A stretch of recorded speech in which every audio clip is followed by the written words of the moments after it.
Jeg driver Rødvig Kro og Badehotel, og vi er et hotel og en restaurant, der ligger her i Krovien i Rødvig med udsigt over Stevns Klint.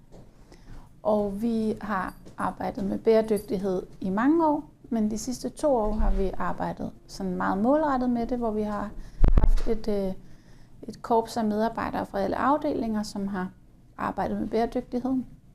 Og så det endte ud med, at vi fik Green Key her for et par måneder siden, som er en certificering i vores branche. Vores bæredygtighedskorps mødes stadig 1 gang om måneden, hvor vi løbende sådan tager nogle emner op, som vi arbejder med, og det er jo sådan også, vi er meget praktisk orienteret i forhold til, hvilke løsninger vi kan ændre og sådan noget i vores hverdag.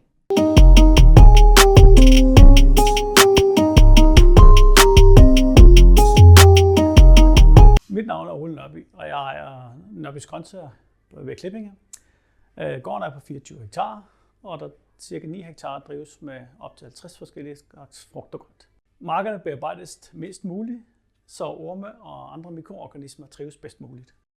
Vi har både solceller og solpaneler og vindmølle, der laver grøn energi til virksomheden. Varebilen og vores ATV'er kører også på el.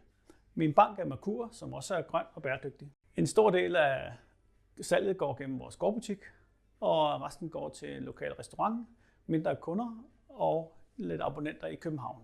I 2017 vandt jeg prisen for Danmarks bedste efterafgrøder, og i 2025 vandt jeg prisen for Danmarks bedste gårdbutik.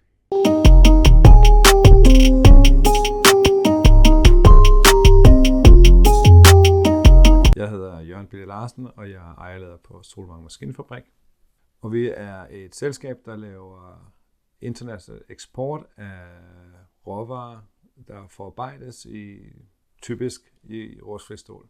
Og vi har 10 ansatte her, plus mig, og vi er i gang med en stor udvikling med at ændre os til en helt anden ny produktion, hvor vi har automation på, og at vi også kan køre ubemandet om natten. Så det er en rejse, vi er på.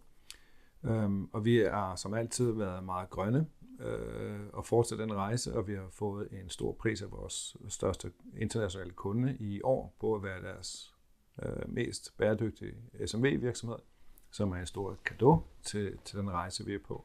Og det fortsætter vi med også i det nye år.